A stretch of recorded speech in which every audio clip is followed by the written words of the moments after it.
இந்த துலா ராசினாவே என்னன்னா நேர்மையா இருக்கணும், நியாயமா இருக்கணும். நம்ம வேலையை நம்ம பார்க்கணும். நம்ம ஒழுங்கா இருந்தா எல்லாம் கரெக்டா நடக்கும். உங்களுடைய மனநிலை மாறும். தொழில எதை செய்யக்கூடாதோ அதை செஞ்சிருப்பீங்க. எந்த இடத்துல பணம் வாங்கக்கூடாதோ அங்க பணம் வாங்கியிருப்பீங்க. கடன் வாங்க வேண்டிய சூழ்நிலை வரும். எதிரிகளை வெல்லக்கூடிய ஒரு அமைப்பை இந்த சனி பகவான் கண்டிப்பா கொடுக்க போறாரு. அப்ப ஆபீஸ்ல இருக்கக்கூடிய பிரச்சனைகள் நிவர்த்தி ஆகும். ஆபீஸ்ல இருக்கக்கூடிய தொல்லைகள் மாறும்.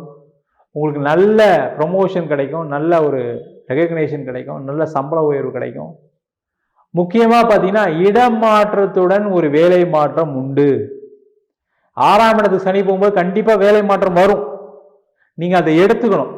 நிறைய துளாராசி என்பதெல்லாம் ரொம்ப நேர்மையா நான் ஒரே கம்பெனிக்காக உழைக்கிறேன் அப்படின்னு நினைச்சு வேலை பார்த்ததுனாலதான் நிறைய பிரச்சனை.